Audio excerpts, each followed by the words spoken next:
Assalamualaikum warahmatullahi wabarakatuh. Oke, balik lagi di channel Markas Pinjol teman-teman ya.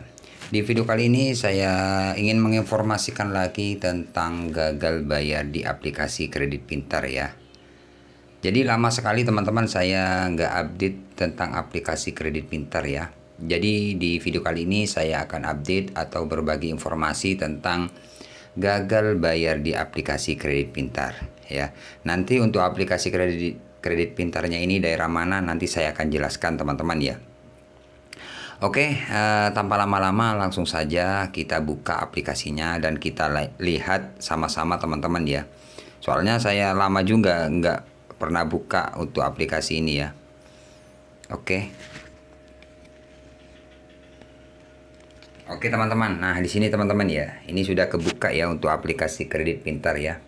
Jadi buat teman-teman yang masih belum tahu untuk aplikasi kredit pintar ini aplikasi ilegal apa legal bang? Jadi jawabannya legal teman-teman ya. Jadi bukan ilegal ya. Oke, kita buka untuk tagihan.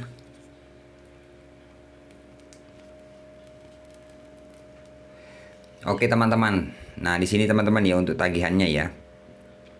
Tagihannya ini 6 juta ya. Sebenarnya dari dulu ini sudah 6 juta ya, karena keterlambatan di sini.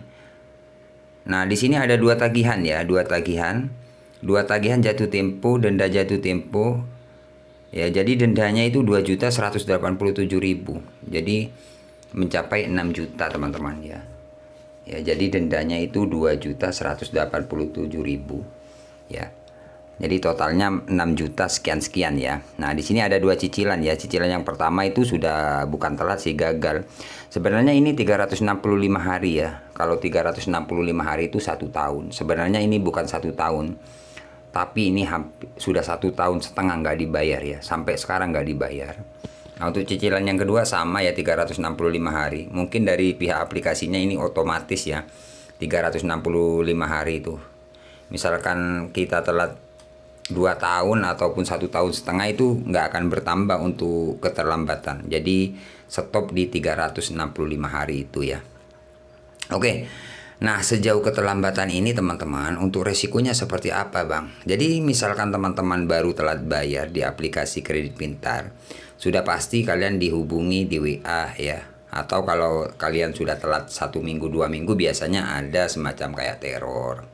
Teror ya seperti biasa ya. Kalau nggak disebar data ya diancam, data Anda kami salah gunakan, itu biasanya kalau telat bayar ya. Jadi buat teman-teman dimanapun kalian berada yang saat ini telat bayar di aplikasi kredit pintar, resikonya itu diteror ya. Setiap hari kalian diteror, bahkan diteror dengan cara ada yang sebagian diancam sebar data, ada yang mau data Anda kami salah gunakan. Itu biasanya ya kalau kalian telat bayar. Nah, ini sudah 1 tahun setengah, apakah ada penyebaran data? Kalau masalah sebar data enggak sih. Kalau kontak darurat dulu pernah dihubungi. Di luar konder bang, gimana bang? Ada, sebagian aja. Kalau nggak salah sekitar 2 orang atau 3 orang.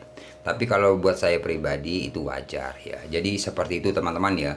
Misalkan teman-teman telat bayar atau gagal bayar biasanya memang ada. Kalau nggak ada kalian dihubungi di luar konder itu syukur ya.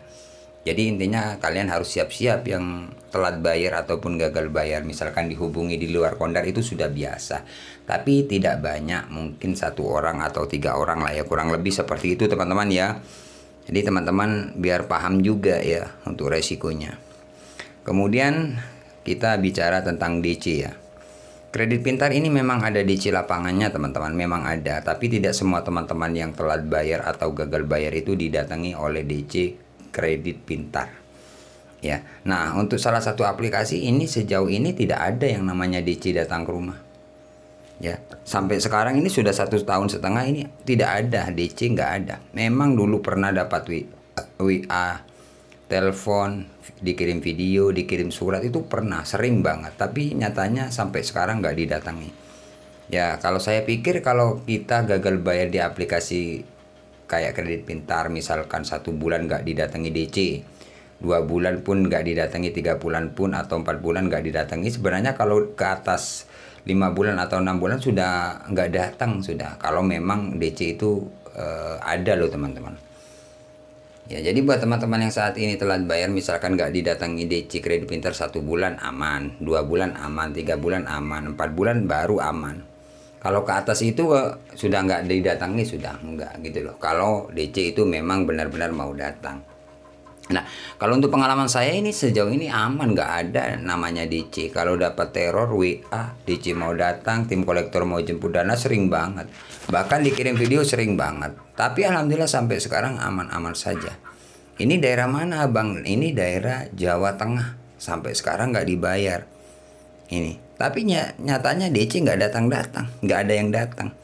Satu pun nggak ada. Cuman dulu pernah telat sekitar 3 minggu atau 4 minggu lah ya, itu sering banget dapat WA, dapat surat, dapat foto DC mau datang katanya. Saya tunggu-tunggu nggak datang-datang sih. Jadi resikonya seperti itu aja teman-teman ya. Diteror kayak gitu, misalkan DC memang mau datang, sebenarnya DC itu harusnya 1 bulan baru datang ke rumah kalau kalian telat bayar. Kalaupun ya harus. Ya, kalau nggak datang 1 bulan ya 2 bulan. Kalau 2 bulan nggak datang 3 bulan. Kalau sudah lewat dari itu biasanya kalau memang nggak datang ya nggak datang. Contohnya ini sampai sekarang nggak datang. Tagihan 6 juta. Cuman resikonya kalau teman-teman nggak bayar ini BI checking loh teman-teman. Di backlist data kalian. Misalkan kalian mau kredit apa, mau nyicil apa itu nggak bisa karena BI checking ini. Ya, ada BI checkingnya ya atau backlist. Ya. Jadi masalah DC itu sebenarnya tergantung nasib kalian. Apakah DC itu kalian punya nasib didatangi DC gitu aja sih. Kalau masalah WA sekarang mau datang kayak gitu nggak bakalan. DC itu nggak seperti itu kalau mau datang. Banyak teman-teman yang panik dan takut karena apa? Karena dapat WA DC mau datang katanya. Tim kolektor mau jemput dana hari ini. Itu nggak usah takut kalian. Itu nggak bakalan datang. Itu hanya nakut-nakuti teman-teman ya. Karena semua teman-teman yang gagal bayar itu pasti dapat WA seperti itu. Foto DC, minta share log. Kenapa abang kok tahu semua? Iya, karena banyak subscriber saya yang gagal bayar. Kemudian dia sharing sama saya. Bang, ini benar nggak DC datang? Ini benar nggak dia sudah kirim foto atau video kayak gitu? Itu nggak benar. Kalau memang mau datang dia senyap harusnya. Ya kalau kalian diinformasikan seperti itu pastinya kalian kabur dari rumah, nggak bakalan datang ya kan. Jadi intinya resikonya itu diteror itu sudah pasti. Kalau masalah DC tergantung nasib kalian sih ya. Ini saja sejauh ini tagihan 6 juta total plus bunga ini sampai sekarang aman. Tapi BI checking itu aja sih teman-teman. Ini daerah Jawa Tengah. Sampai sekarang nggak dibayar, nggak lunas. Tapi aman-aman saja seperti itu teman-teman ya. Jadi seperti itulah untuk resiko gagal bayar di aplikasi kredit pintar. Mau nggak mau apapun resikonya kalian hadapi, nggak usah takut. Kalau DC memang mau datang biasanya 1 bulan. Kalau 1 bulan nggak datang 2 bulan. Kalau 2 bulan nggak datang 3 bulan. Ya kalau nggak datang 3 bulan ke atas dikit itu sudah aman. Itu aja sih ya. Oke teman-teman, terima kasih ya. Silahkan komen aja di kolom komentar misalkan teman-teman mau tanya ya. Oke, tunggu video-video selanjutnya dari channel saya. Saya akhiri untuk video kali ini. Assalamualaikum warahmatullahi wabarakatuh.